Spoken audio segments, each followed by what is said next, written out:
Hello everyone, कैसे हैं आप लोग। आज हम पढ़ने वाले हैं गुलाब वंश, मामलूक वंश और इलवरी वंश। तीनों एक ही वंश है। आज हम तीनों को पढ़ने वाले हैं। रजिया सुल्तान तक पहुंचेंगे। रजिया सुल्तान तक आज हम इसे पढ़ने वाले हैं। रजिया सुल्तान तक बिना देर किए आगे बढ़ते हैं। गुलाम वंश, मामलूक वंश और इलवरी वंश, चाहे गुलाम वंश कह लिया जाए, चाहे इलवरी वंश, मामलूक वंश या गुलाम वंश, तीनों एक ही वंश है। इसकी समय अवधि 1206 से लेकर 1290 तक।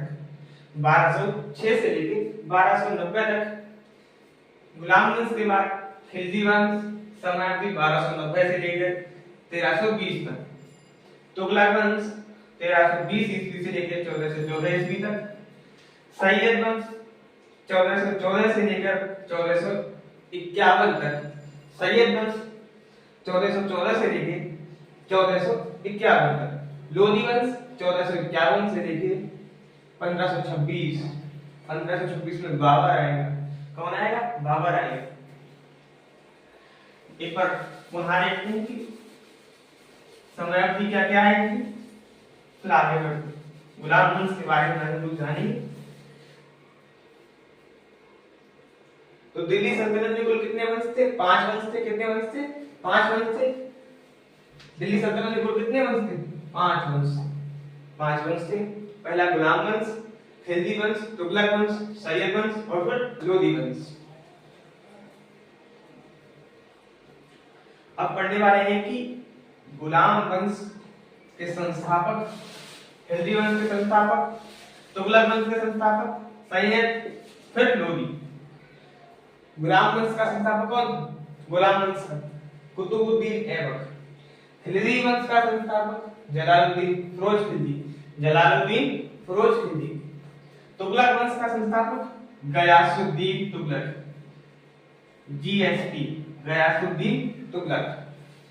सैयद वंश का संस्थापक खिज्र खान। लोधी वंश का संस्थापक बहलोल लोधी। तो लोधी वंश का संस्थापक कौन है? बहलोल लोधी। सैयद वंश का संस्थापक कौन है? खिज्र खान। गुलाम वंश का संस्थापक कुतुबुद्दीन ऐबक। खिलजी वंश का संस्थापक जलालुद्दीन फिरोज खिलजी। और तुगलक वंश का संस्थापक गयासुद्दीन तुगलक। तो कुतुब पहले भी जानेंगे। गुलाम वंश में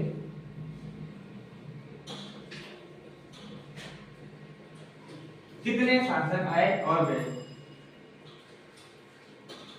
कितने शासक आए और गए? पहला शासक कुतुबुद्दीन ऐबक। कौन? कुतुबुद्दीन ऐबक। कार्यकाल 1206 ईस्वी से लेकर 1210 ईस्वी तक। कुतुबुद्दीन ऐबक का कार्यकाल क्या है? 1206 ईस्वी से लेकर 1210 ईस्वी तक। इल्तुतमिश, इसकी उपाधि अल्तमश। 1210 ईस्वी से लेकर 1236 ईस्वी तक इसकी समय अवधि। तो इल्तुतमिश की समय अवधि क्या है? 1210 ईस्वी से लेकर 1236 ईस्वी तक। रजिया सुल्ताना, इल्तुतमिश की बेटी, 1236 ईस्वी से लेकर 1240 ईस्वी तक। मुइजुद्दीन बहराम शाह, 1240 ईस्वी से लेकर 1242 ईस्वी तक। मात्र 2 साल के छोटे छोटे शासक अलाउद्दीन मसूद शाह, 1242 ईस्वी से लेकर 1246 ईस्वी तक।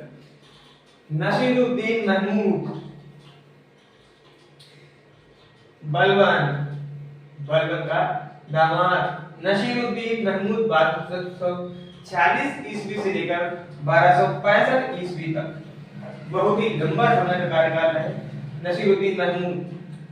गयासुद्दीन बलबन 1266 ईस्वी से लेकर 1286 ईस्वी तक। शमसुद्दीन त्यूमर्स, गुलाम वंश का अंतिम शासक शमसुद्दीन त्यूमर्स, 1287 ईस्वी से लेकर 1290 ईस्वी तक। काफी छोटा कार्यकाल रहा है। अब जानेंगे कुतुबुद्दीन ऐबक के बारे में। तो कुतुबुद्दीन ऐबक के बारे में क्या जाने? ये कौन था, कहां से आया था, क्यों आया था भारत में, किसके साथ आया था, इसने क्या क्या काम किए।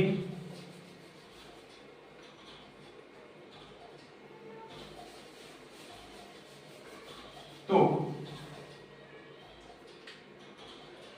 कुतुबुद्दीन ऐबक समाप्ति 1206 ईस्वी से लेकर 1210 ईस्वी तक, इल्तुतमिश 1210 ईस्वी से लेकर 1236 ईस्वी तक, रजिया सुल्तान तक आजादी लोग जानेंगे 1236 ईस्वी से लेकर 1240 ईस्वी तक। अब पढ़ते कुतुबुद्दीन ऐबक के मुंह। गुलाम वंश मध्यकालीन भारत का एक राजवंश था। गुलाम वंश जो था वो मध्यकालीन भारत का एक राजवंश था।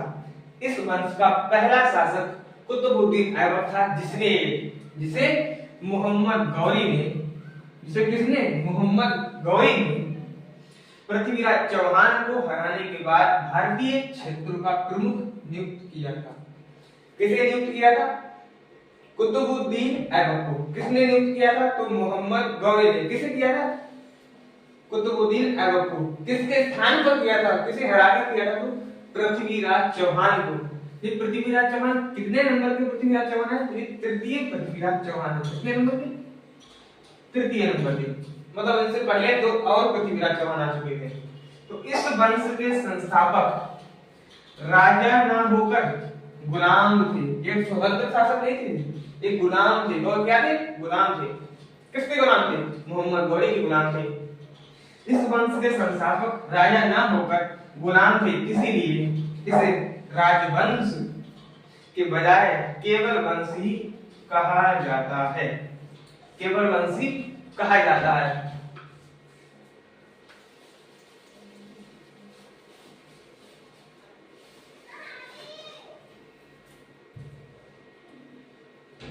गुलाम वंश का प्रथम शासक या संस्थापक कुतुबुद्दीन ऐबक था तथा गुलाम वंश का अंतिम शासक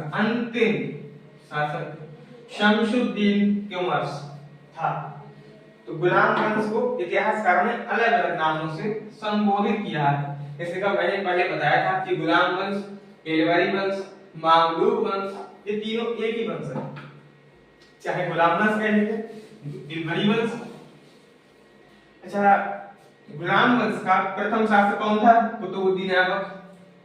गुलाम वंश का अंतिम शासक शमशुद्दीन क्यूमर्स। अब थोड़ा जानेंगे वंशों के बारे में। गुलाम वंश, मामलूक वंश, एलवरी वंश, तीनों एक ही वंश है, ठीक है।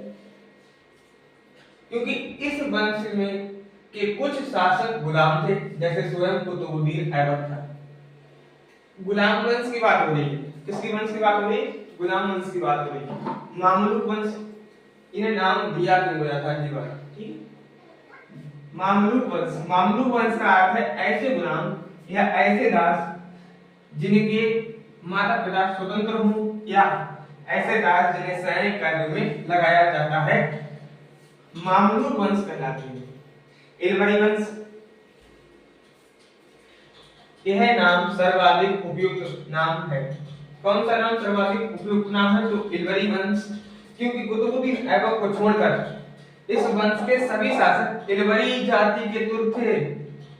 किसे छोड़कर? सभी तुर्क एलवरी जाति के थे। तो कुतुबुद्दीन ऐबक को छोड़कर से सभी जो शासक थे वो एलवरी वंश के तुर्क थे। एलवरी वंश के तुर्क थे। बहुत महत्वपूर्ण क्वेश्चन आ गया है यहाँ पे तुर्क वाला, इस बात को ध्यान में रखें।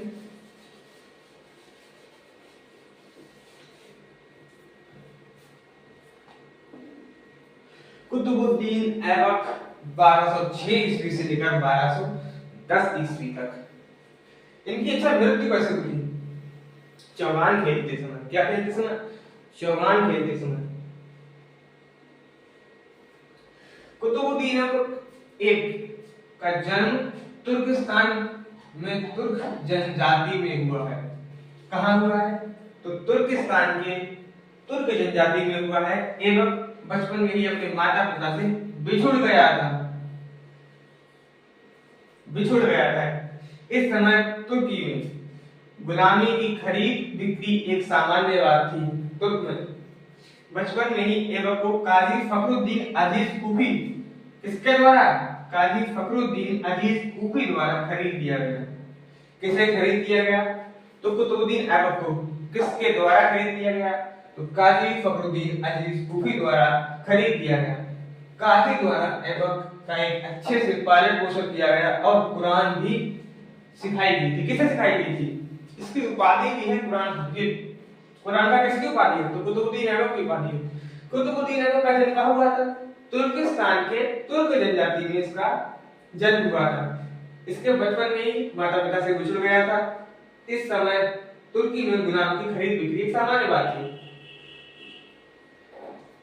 बचपन में ही ऐबक को काजी फखरुद्दीन अजीज कूफी द्वारा खरीद लिया गया। इसके बाद ही कुरान था, क्योंकि ये कुरान का ज्ञाता था। अच्छा, एक क्वेश्चन है कि कुरान की आयतें लिखकर कौन सा शासक भेजता था? दिल्ली सल्तनत में। दिल्ली सल्तनत में कहते गुलाम वंश थे। गुलाम वंश। तो बलबन का दामाद नसीरुद्दीन महमूद हुजैरा का पति नसीरुद्दीन महमूद काजी की मृत्यु के बाद, काजी की मृत्यु के बाद उसके पुत्रों ने ऐबक को किसी व्यापारी को भेज दिया। व्यापारी ऐबक को गजनी ले आया, जहां पर मोहम्मद गौरी ने ऐबक को खरीद लिया। विलक्षण प्रतिभा के कारण मोहम्मद गौरी ने ऐबक को अमीर ए हाकूर, तो क्वेश्चन बन सकता है कि अमीर ए हाकूर पर गौरी ने किसे नियुक्त किया था? किसे नियुक्त किया था? तो कुतुबुद्दीन ऐबक। किसे? कुतुबुद्दीन ऐबक। अमीर ए आखूर कौन होता था? अस्तबलों का प्रधान। अस्तबलों का प्रधान कौन होता था? अमीर ए आखूर। एक पद का नाम होता था, मतलब सोचने वाली बात नहीं।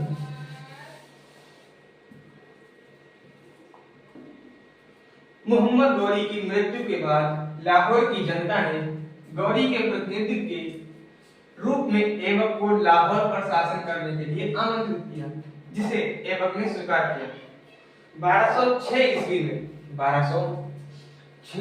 में ऐबक का राज्याभिषेक हुआ तथा सुल्तान की बजाय ऐबक ने मलिक सिपहसालार की उपाधि धारण की।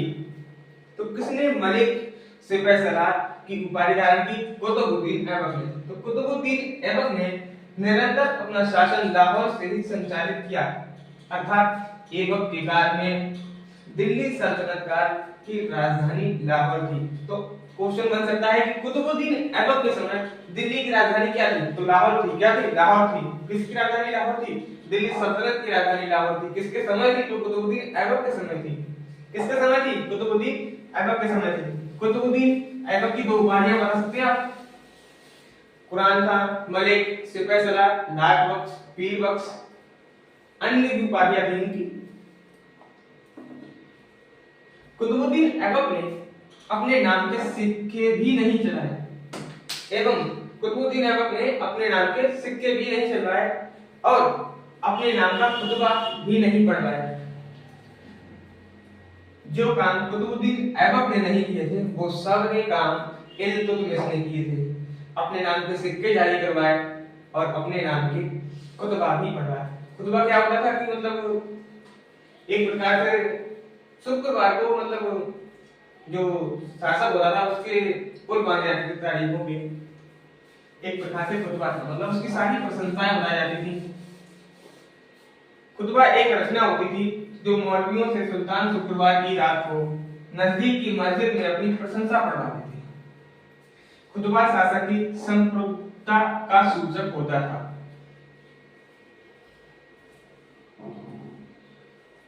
कुतुबुद्दीन ऐबक अपनी उदारता के कारण, किसके कारण? उदारता के कारण प्रसिद्ध था, जिसके कारण उसने स्वयं ही लाख बख्श की उपाधि धारण की।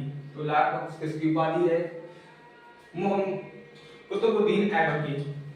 तो लाख बख्श का तात्पर्य बड़ी संख्या में गुलामों को रिहा करने वाला एवं दानशीलता के लिए जाना जाता था। कुतुबुद्दीन ऐबक के शासनकाल में के बारे में एक मत प्रसिद्ध था कि बकरी व शेर एक ही घाट पर पानी पीते हैं। बकरी व शेर एक ही घाट पर पानी पीते हैं, मतलब इसका यह है कि गुलाम भी उसी तरह से काम कर रहे हैं और सुल्तान भी उसी तरह से काम कर रहे हैं, मतलब कोई फर्क वगैरह ज्यादा नहीं हो रहा है।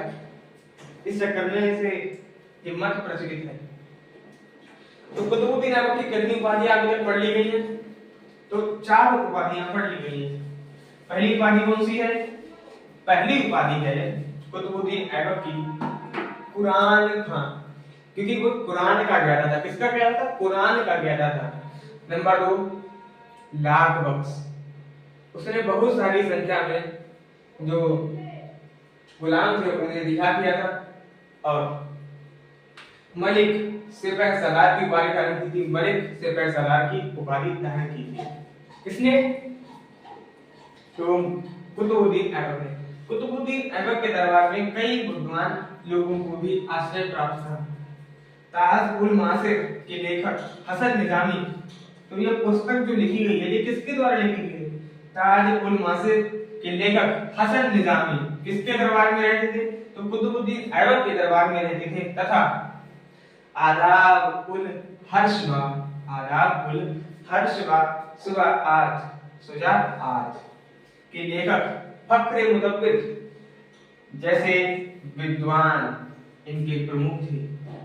तो क्वेश्चन बन सकता है यहां से कि हसन निजामी और फक्र मुदब्बिर किसके दरबार के विद्वान थे? तो कुतुबुद्दीन ऐबक के दरबार के विद्वान थे।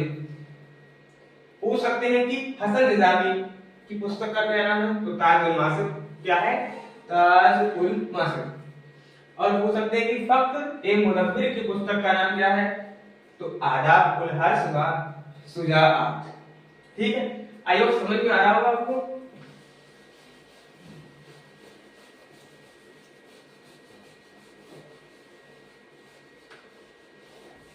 आदाब उल हर्ष व शुजाआत इसकी पुस्तक फक्र मुदब्बिर। कुतुबुद्दीन ऐबक ने दिल्ली में उत्तर भारत की पहली मस्जिद कुब्बत उल इस्लाम मस्जिद, कुब्बत उल इस्लाम या कुब्बत उल इस्लाम मस्जिद दोनों कह सकते हैं, की का निर्माण करवाया, जो विष्णु मंदिर के स्थान पर बनवाई गई थी। तो कुब्बत उल इस्लाम मस्जिद किसकी जगह पर बनवाई गई थी? तो विष्णु मंदिर की जगह पे बनवाई गई थी। अजमेर में संस्कृत विश्वविद्यालय के स्थान पर 2.5 दिन का झोपड़ा, क्या 2.5 दिन का झोपड़ा का निर्माण कराया गया। तो कैसे कह सकते हैं कि इसका नाम 2.5 दिन का झोपड़ा है? कह सकते हैं कि इसका निर्माण 2.5 दिन में हुआ था, इसलिए इसका नाम 2.5 दिन का झोपड़ा पड़ा। कुब्बत उल इस्लाम मस्जिद का निर्माण किसने कराया? तो कुतुबुद्दीन ऐबक ने कराया। किसके स्थान पर कराया है? किस जगह पर पहले विष्णु मंदिर था उस स्थान पर किसका निर्माण किया गया? तो कुब्बत उल इस्लाम मस्जिद का निर्माण किया गया है और विष्णु मंदिर के स्थान पर मस्जिद का निर्माण कर दिया गया। सूफी संत कुतुबुद्दीन बख्तियार काकी किया हमें कुतुब मीनार का निर्माण प्रारंभ करवाया, जिसको इल्तुतमिश ने पूरा करवाया। तो कुतुब मीनार का निर्माण जो कराया गया था वो किस संत के रूप में करवाया गया था? तो या किस संत के लिए करवाया गया था? तो कुतुबुद्दीन बख्तियार काकी की याद में करवाया गया था। किसका निर्माण करवाया गया था? किसका? तो कुतुब मीनार का। किसका? कुतुब मीनार का। कुतुब मीनार कहाँ है? दिल्ली के महरौली में है, दिल्ली के महरौली। कुतुबुद्दीन ऐबक, कुतुबुद्दीन ऐबक ने 2 धरोहरों का निर्माण कराया था। उसका नाम क्या है? कुब्बत उल इस्लाम मस्जिद, कुतुब मीनार का निर्माण, जिसे आगे चलकर इल्तुतमिश ने पूर्ण करवाया था। ये है 2.5 दिन का झोपड़ा, 2.5 दिन का झोपड़ा। 2.5 दिन का झोपड़ा राजस्थान के अजमेर में है, अजमेर नगर में स्थित यह एक मस्जिद है। तो 2.5 दिन का झोपड़ा क्या है? एक मस्जिद है। ये कहाँ स्थित है? तो अजमेर में स्थित है। कहाँ स्थित है? अजमेर में। माना जाता है कि इसका निर्माण सिर्फ 2.5 दिन में किया गया है और इस कारण से इसका नाम 2.5 दिन का झोपड़ा पड़ गया। किसका नाम 2.5 दिन का झोपड़ा पड़ गया? तो 2.5 दिन का झोपड़ा कहाँ है? जी है अजमेर, राजस्थान के अजमेर नगर में। राजस्थान के अजमेर नगर में क्या स्थित है? तो राहिन का झोपड़ा स्थित है। किसने बनवाया था? कुतुबुद्दीन ऐबक ने।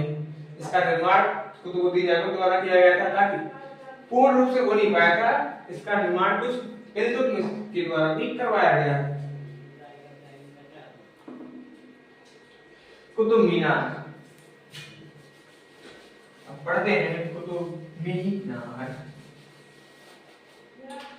कुतुब मीनार,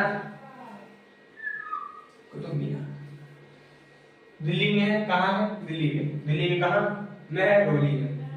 ईंट और लाल रंग का पत्थर से बनी विश्व की सबसे ऊंची मीनार। तो विश्व की सबसे ऊंची मीनार कुतुब मीनार। ऊंचाई 72.5 मीटर, 237.686 फीट या 68 फीट दोनों मिल सकती है आपको। यूनेस्को द्वारा विश्व धरोहर के रूप में स्वीकृत। यूनेस्को द्वारा विश्व धरोहर में रूप में स्वीकृत। तो इस किसके द्वारा बनवाई गई है? निर्माण किसके द्वारा करा? तो सर्वप्रथम ऐबक के द्वारा, थोड़ा निर्माण इल्तुतमिश के द्वारा, और फिरोज शाह तुगलक NST। कुछ मंजिल फंस गई थी बरसात के मौसम में, इसलिए फिरोज शाह तुगलक ने उसका निर्माण पुनः निर्माण करवा दिया। तो फिरोज शाह तुगलक, इनके बारे में भी जानेंगे, इनकी भी अपनी अलग कथा है।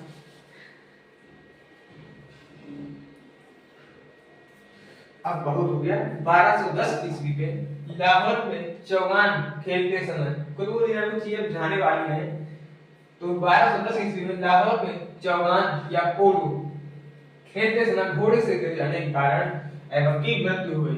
इनका मकबरा लाहौर में ही बनवाया गया है, लाहौर में बनाया गया है। ऐबक का उत्तराधिकारी उसका अनुभवी व अयोग्य पुत्र आराम शाह था, किंतु इल्तुतमिश ने इसे अपदस्थ करके सिंहासन पर अधिकार कर लिया था।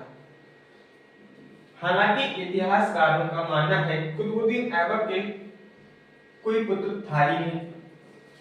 अच्छा, क्वेश्चन है कि कुतुबुद्दीन ऐबक के समय इल्तुतमिश कहां का सूबेदार था?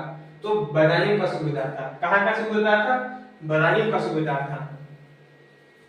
अब पढ़ने वाले हैं इल्तुतमिश। इल्तुतमिश इसे अल्तमश के नाम से जानते हैं। किसके नाम से जानते हैं? अल्तमश के नाम से जानते हैं। तो हमारे चैनल को लाइक और सब्सक्राइब कीजिए, शेयर भी कीजिए। इल्तुतमिश का कार्यकाल 1210 ईस्वी से लेकर 1236 ईस्वी तक। थोड़ा ठीक चलने के बाद गड़बड़ा गए इल्तुतमिश, अभी बहुत है। 26 साल कार्यकाल रहा है इल्तुतमिश का। कितने साल? 26 वर्ष। इनका पूरा नाम शमसुद्दीन इल्तुतमिश, साम्राज्य का स्वामी। शमसुद्दीन इल्तुतमिश अर्थात साम्राज्य का स्वामी। इल्तुतमिश कुतुबुद्दीन ऐबक का गुलाम था। किसका गुलाम था? तो कुतुबुद्दीन ऐबक का गुलाम था। किसे? 1197 ईस्वी में अनिलवाड़ा कहाँ है? तो गुजरात में है। कहाँ है? गुजरात में है। गुजरात के आक्रमण के समय ऐबक ने खरीदा था। तो गुजरात के आक्रमण के समय ऐबक ने किसको खरीदा था? तो शमसुद्दीन इल्तुतमिश को खरीदा था। लेकिन शीघ्र ही अपनी योग्यता से इल्तुतमिश इक्तेदार या सामंत बन गया। कुतुबुद्दीन ऐबक का दामाद भी बन गया। कुतुबुद्दीन ऐबक का दामाद कौन था? शमसुद्दीन इल्तुतमिश। कुतुबुद्दीन ऐबक की मृत्यु के समय इल्तुतमिश बदायूं का सूबेदार था। बदायूं उत्तर प्रदेश का सूबेदार या इक्तादार था।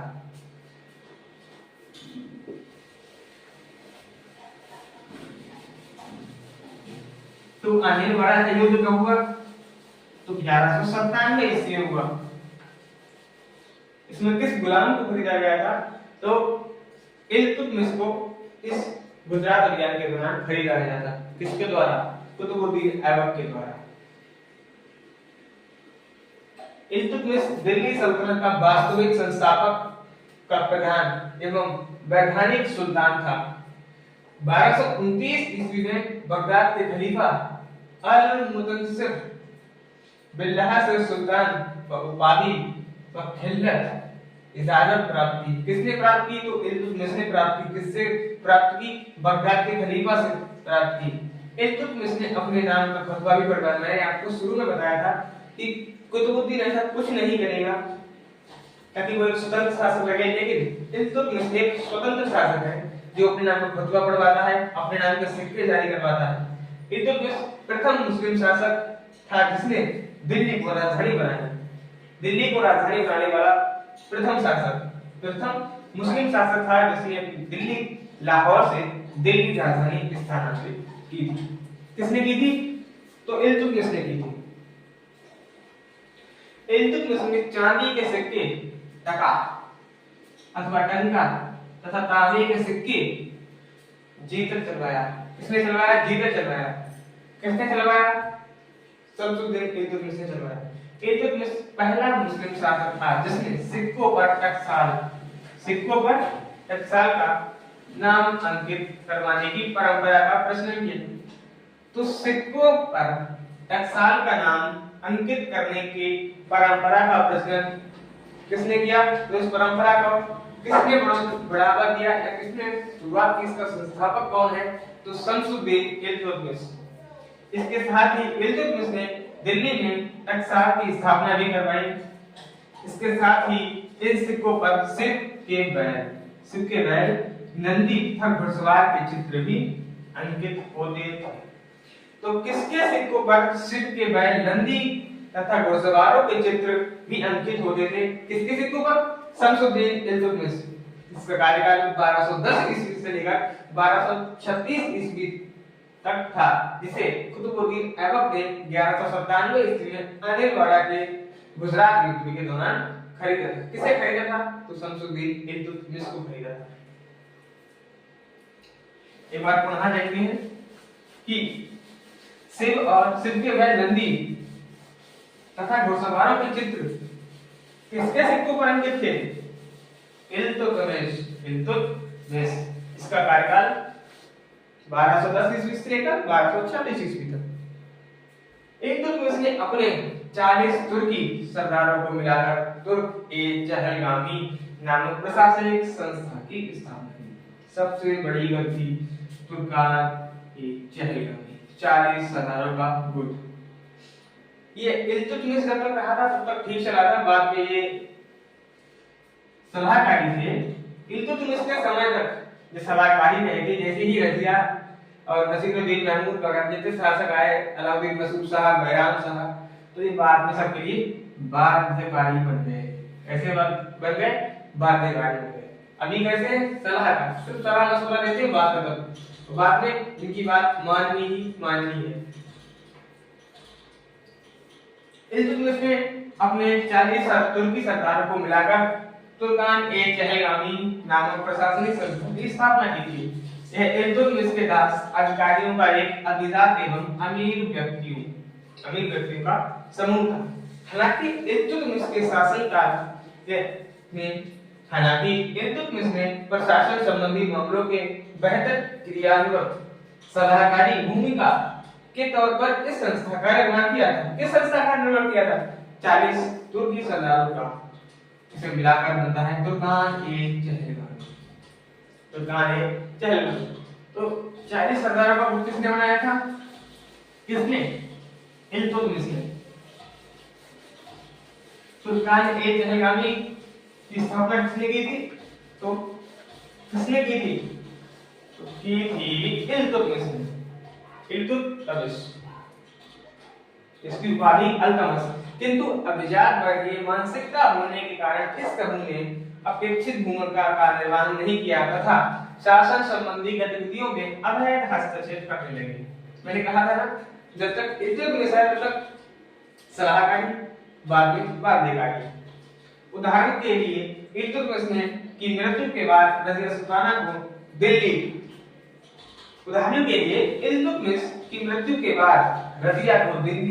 की गद्दी पर बिठाने में इस संस्था की उल्लेखनीय भूमिका रही।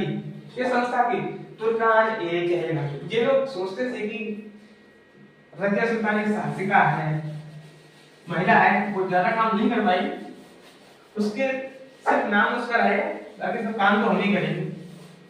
इस वजह से रजिया तो एक शासिका थी। इल्तुतमिश न्यायप्रिय शासक था। हालांकि न्याय का आधार धार्मिक ही था। न्यायिक व्यवस्था को कुशल बनाने के लिए इल्तुतमिश ने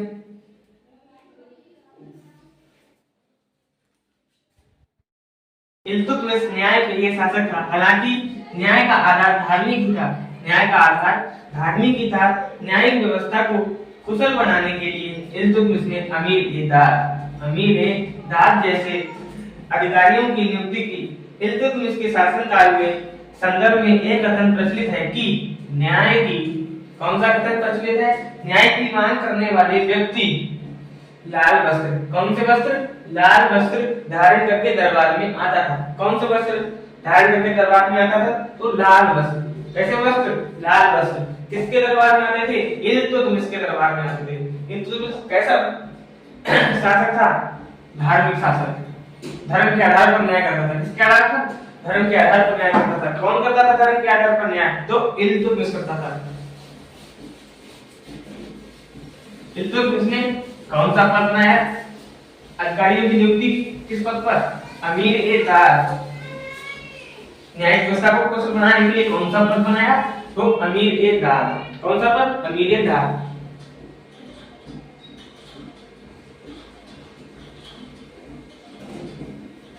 इल्तुतमिश की न्यायप्रियता।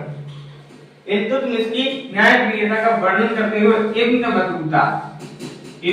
बतूता ने लिखा है कि क्या लिखा है इब्न बतूता ने? इल्तुतमिश ने अपने महल के सामने संगमरमर के 2 शेर की मूर्तियां स्थापित की। किसकी मूर्तियां स्थापित की? तो संगमरमर की 2 शेर की मूर्तियां स्थापित कराई थी, जिसके गले में 2 घंटी। कितनी घंटी? इसके गले में घंटी लगी थी, जिसे बजाकर कोई भी व्यक्ति अथवा पीड़ित सुल्तान से न्याय मांग कर सकता था या न्याय की मांग कर सकता था। कौन न्याय की मांग कर सकता था? पीड़ित या फिर कोई व्यक्ति। तो ये उल्लेख किसने दिया था या इस वर्णन को किसने कहा था? इब्न बतूता ने किया था। इस वर्णन को इब्न बतूता ने दिया था। ये इसका वर्णन इब्न बतूता ने किया था। किसने कहा था कि इल्तुतमिश ने अपने महल के सामने संगमरमर के 2 शेर की मूर्तियां स्थापित की थी? तो इब्न बतूता ने। किसने? इब्न बतूता ने। इल्तुतमिश ने एकता प्रणाली की स्थापित किया। एकता का अर्थ है जमीन का टुकड़ा अर्थात धन के स्थान पर वेतन के रूप में भूमि प्रदान करना। एकता का अर्थ है जमीन का टुकड़ा अर्थात धन के स्थान पर वेतन के रूप में भूमि प्रदान करना। दिल्ली सल्तनत में निरंतर नए नए राज्यों का उदय हो रहा था, जिसके कारण दिल्ली सल्तनत का विस्तार हो रहा था। दिल्ली सल्तनत का क्या हो रहा था? विस्तार हो रहा था। धीरे धीरे दिल्ली सल्तनत इतना बड़ा हो गया कि इस पर अकेले शासन करना संभव नहीं था। दिल्ली सल्तनत इतना बड़ा हो गया था कि उस पर अकेले शासन करना संभव नहीं था। इतना क्या था? एक जमीन का टुकड़ा या धन के स्थान पर वेतन के रूप में प्रदान की गई भूमि। अतः इल्तुतमिश ने दिल्ली साम्राज्य के छोटे छोटे क्षेत्रों से विभक्त कर दिया। इन भागों को ही इक्ता कहा गया। क्या कहा गया? इक्ता कहा गया। किसे कहा गया? दिल्ली साम्राज्य को छोटे छोटे क्षेत्रों में विभक्त कर दिया, जिसे इक्ता कहा गया। तथा इन क्षेत्रों पर शासन करने वाले, इन क्षेत्रों पर इक्ता पर अधिकारियों को इक्तेदार कहा गया। मैंने आपको बताया था कि कुतुबुद्दीन ऐबक के समय इल्तुतमिश कहां का सूबेदार था? तो बदायूं। या कहां का इक्तेदार था? तो बदायूं उत्तर प्रदेश का इक्तेदार था। हालांकि इक्ता व्यवस्था की शुरुआत भारत से बाहर फारस, ईरान क्षेत्रों तथा पश्चिमी एशिया में ही हो चुकी थी। भारत में प्रशासनिक रूप से इक्ता की स्थापना इल्तुतमिश द्वारा की गई थी। भारत में इक्ता प्रणाली की स्थापना किसने की? तो इल्तुतमिश या अल्तमश। किसने की? इल्तुतमिश या अल्तमश। इक्ता की स्थापना भारत से पहले कहां हो चुकी थी? ईरान, फारस, पश्चिमी एशिया में हो चुकी थी। भारत में एकता प्रणाली की शुरुआत इल्तुतमिश ने की थी। इक्तेदार अपनी एकता में सुल्तान के नाम से शासन करता था। उसका पद वंशानुगत नहीं था, ये आगे चल के वंशानुगत होगा, किंतु बाद में फिरोज शाह तुगलक FST फिरोज शाह तुगलक ने इक्तेदार का पद वंशानुगत कर दिया। इक्तेदार का पद हस्तांतरीय हो गया था। इक्तेदार को सिक्के चलाने का अधिकार नहीं होता था। सिक्के चलाने का अधिकार सिर्फ सुल्तान को होता था। किसे होता था? सुल्तान। भैया है मेरा भाई, छोटे है बड़े छोटे तो भाई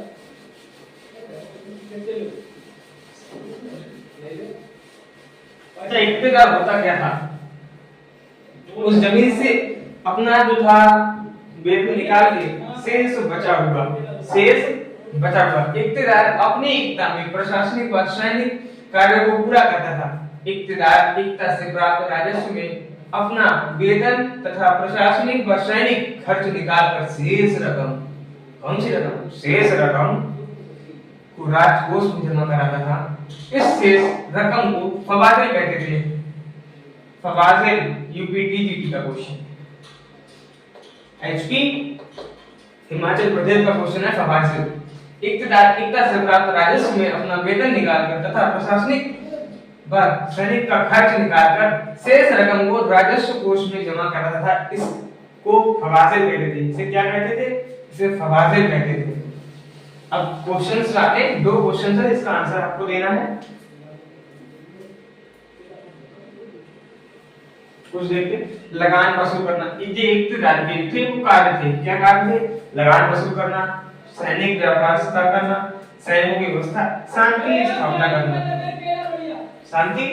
करना, इक्तेदार का कार्य। सल्तनत काल में फवाजिल का अर्थ, सल्तनत काल में फवाजिल का अर्थ आप लोग इसका उत्तर दें। IAS 2005 का क्वेश्चन।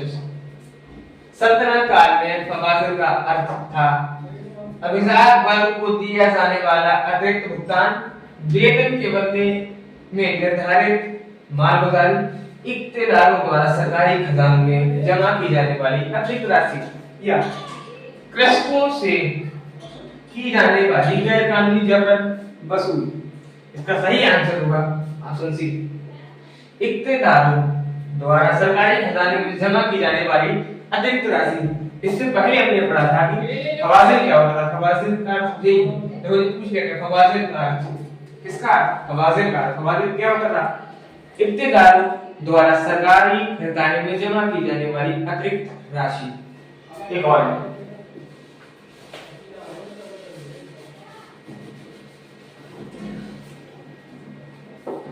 प्रारंभ में तुर्की प्रशासन सैनिक प्रधान था, क्योंकि अग्रणी सेना नायकों के बीच देश को एकता के रूप में खंड विभाजित कर दिया गया। ए और आर दोनों सही हैं। आर ए की सही व्याख्या है, ए आर दोनों सही है, परंतु आर ए की सही व्याख्या नहीं है। ए सही है किंतु आर गलत है, तो इसका सही आंसर होगा ऑप्शन नंबर ए और आर दोनों सही है तथा आर ए की सही व्याख्या है। इसको कैसे मतलब पढ़ेंगे? प्रारंभ में तुर्की प्रशासन सैनिकों का प्रधान था, क्योंकि अग्रणी सेना नायकों के बीच देश को एकता के रूप में खंड विभाजित कर दिया गया। क्योंकि इनके बीच में क्योंकि लगा देने के बाद अगर ये ठीक बन रहा है, मतलब एक सेंटेंस के रूप में जाना जा रहा है, तो ये बिल्कुल मतलब ठीक हो जाएगा। आर ए की सही व्याख्या हो जाएगी, आर ए की सही व्याख्या।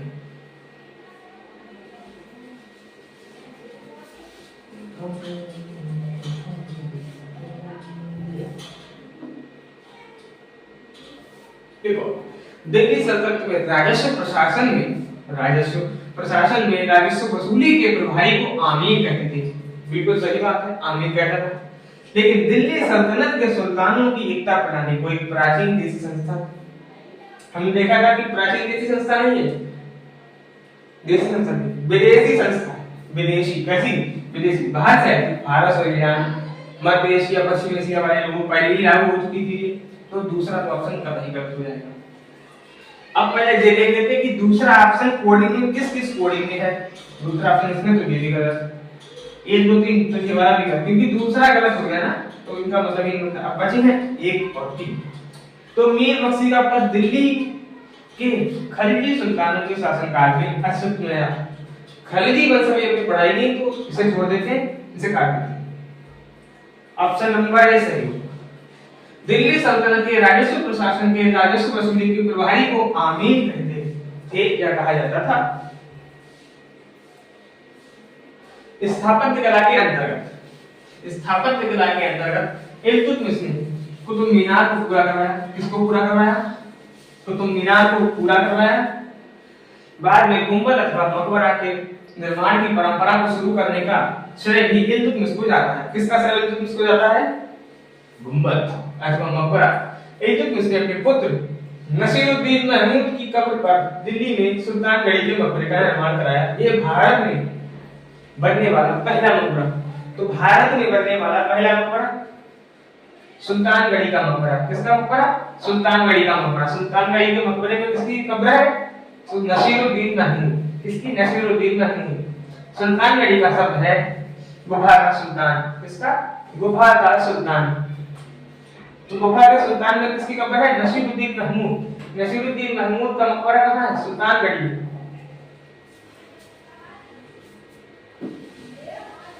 आप लोग एक बार दोबारा देखिए, नसीरुद्दीन महमूद।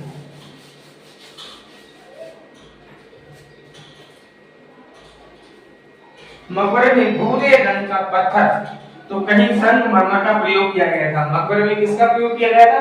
भूरे रंग का पत्थर तो कहीं संगमरमर का प्रयोग किया। इल्तुतमिश ने बदायूं की जामा मस्जिद एवं नागौर में अतार्किन के दरवाजा का निर्माण कराया। इसके अलावा इल्तुतमिश ने मोहम्मद गौरी के नाम पर, मोहम्मद गौरी अभी भी चल रहा है, मोहम्मद गौरी के नाम पर मदरसा-ए-मुइज्जी का निर्माण कराया। किसका? मदरसा-ए-मुइज्जी का निर्माण कराया। किसने कराया? इल्तुतमिश ने करवाया। इल्तुतमिश किसका गुलाम था? कुतुबुद्दीन ऐबक का। कुतुबुद्दीन ऐबक किसका गुलाम था? मोहम्मद गौरी का। तो मोहम्मद गौरी के बाद कुतुबुद्दीन ऐबक, कुतुबुद्दीन ऐबक के बाद इल्तुतमिश। अब इल्तुतमिश के बाद आएगी रजिया सुल्ताना। तो इल्तुतमिश ने किसके नाम पर मदरसा-ए-मुइज्जी का निर्माण कराया? किसके नाम पर? मोहम्मद गौरी के नाम पर। इसके नाम पर? मोहम्मद गौरी के नाम पर। जी है मदरसा-ए-मुइज्जी। मदरसा-ए-मुइज्जी।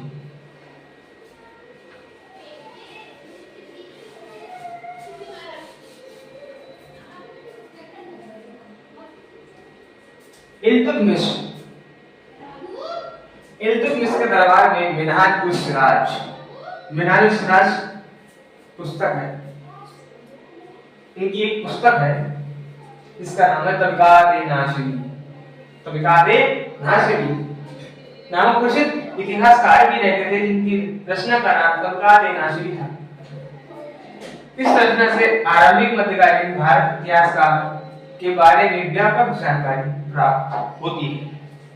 इससे व्यापक जानकारी प्राप्त होती है। तो तबकात-ए-नासिरी किसकी पुस्तक है? मिनहाज-उस-सिराज किसके दरबार में रहते थे? तो इल्तुतमिश किसका गुलाम था? तो कुतुबुद्दीन ऐबक का। इसे कुतुबुद्दीन ऐबक ने कब खरीदा था? तो 1197 ईस्वी में अनिलवाड़ा के युद्ध से इसे खरीदा गया था, जो गुजरात में है।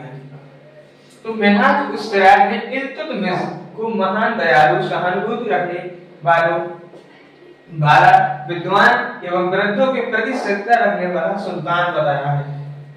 तो वृद्धों के प्रति श्रद्धा रखने वाला सुल्तान इल्तुतमिश। कौन? इल्तुतमिश।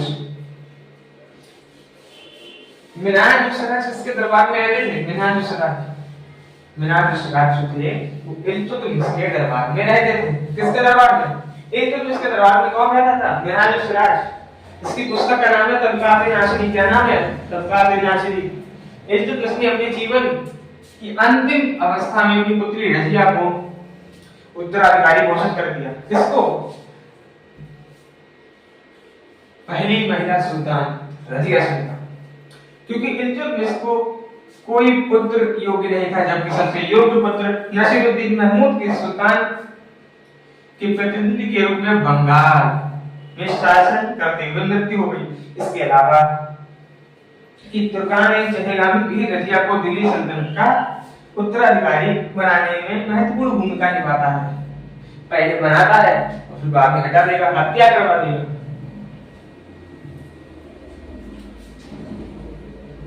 रजिया सुल्तान, हमने कहा था कि आज हम यहीं तक चर्चा करेंगे रजिया सुल्तान तक।